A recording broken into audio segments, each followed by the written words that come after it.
What's up, guys? It's MB Boxing, and I just finished up watching David Morrell Jr. versus Alantez Fox, and this was a 12-rounder for the WBA super-middleweight world championship, and this fight was Saturday, December 18th, from the Armory in Minneapolis, Minnesota, and this fight was broadcasted on Fox, and in this fight, David Morrell Jr. was able to get a fourth-round stoppage victory over Alantez Fox. So leading up to the stoppage, I had the bout scored 30-27 in favor of David Morrell Jr.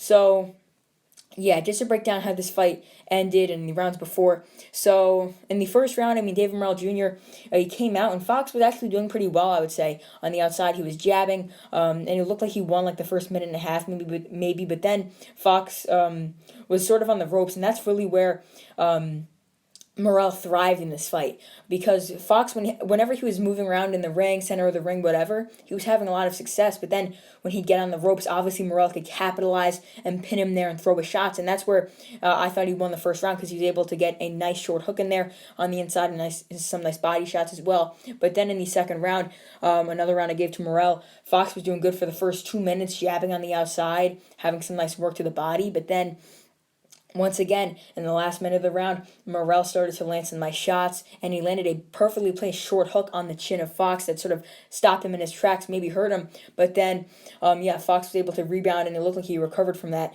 later on in the round. But then Morrell had some more decent work backing up Fox on the ropes and landing some nice shots. Specifically, I believe in round one, he also landed a nice right hook to the chin as well. So then in the third round, it was a round that Fox actually did pretty well in for the first 2 minutes once again. Like, Fox would do good for the first 2 minutes, but then Morrell would take over and land some big, powerful shots in the next minute. That's why I would give him those rounds to Morrell, because he would land the harder and more clean and more effective shots that we could see and score points for in favor of Morrell. So those were really shots that would score points, and yeah, once again, he was just landing better shots in the last minute of each round. But then in the fourth round, after Fox was sort of moving around in the ring, jabbing and whatnot, Morrell actually hit him with a nice shot. I can't remember what it was. Then Fox, it seemed like he was hurt, so he was clinching. And then in the clinch, Morrell was throwing shots, and he wasn't breaking the clinch, and the referee wasn't. The referee was saying, fight out of it.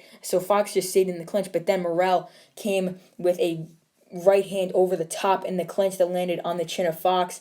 Fox stumbled and went down, and then Fox did get back up, but he was really hurt from that shot, and he was stumbling around the ring. Fox got hit one more time, again on the chin, I believe so, with a right hand, and yeah, he was buckled around the ring, and he was just getting hit with flurry after flurry from Morrell up until when he was in the corner. Referee was seemingly about to stop it, but then Fox sort of held, regrouped, started moving around the ring again, but then was getting hit with more flurries. There was still a minute left in that round.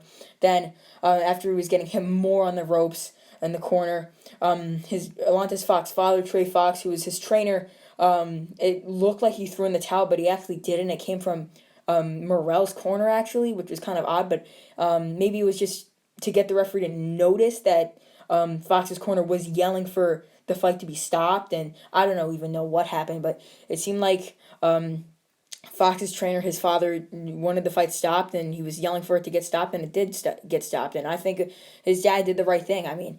He was getting hit a lot, and he was really hurt and just taking a lot of punishment. And I think, as a father, if I were to see my kid getting hit like that, I know that I'm not a father, and obviously, but yeah, if I were to see that, yeah, that'd be pretty devastating. So I think he did make the right move, and Fox was getting hit a decent amount there. So, with that being said, David Morrell getting a good victory.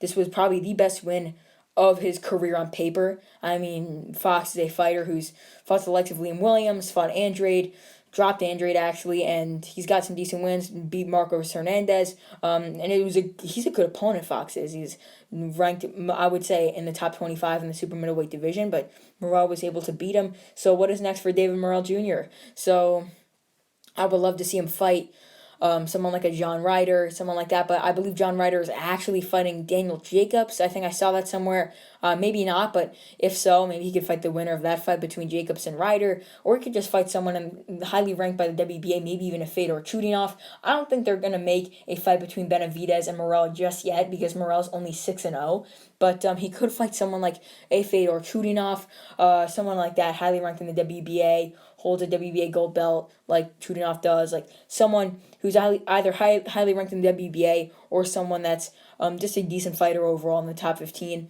top 20 in the super middleweight division. But for Alantez Fox, what is next for him? He's still young, 28 years old, so I would not mind seeing him fight someone in the top 25, top 30 in the super middleweight division. Maybe some other unbeaten prospects, maybe even just a journeyman he could fight next before getting a decent fight against a contender, like a crossroads fight, like just like his fight against Marcos Hernandez. Maybe even a Kyron Davis he could fight. That'd be a good fight. I would like to see Alantez Fox versus Kyron Davis, actually. That'd be a good opponent for him, in my opinion. So overall, David Morrell Jr. Stops Alantez Fox in the 4th round to successfully defend his WBA super middleweight world title. And yeah, that's really it. I'm MB Boxing. Thanks for watching, and I'll see you guys later.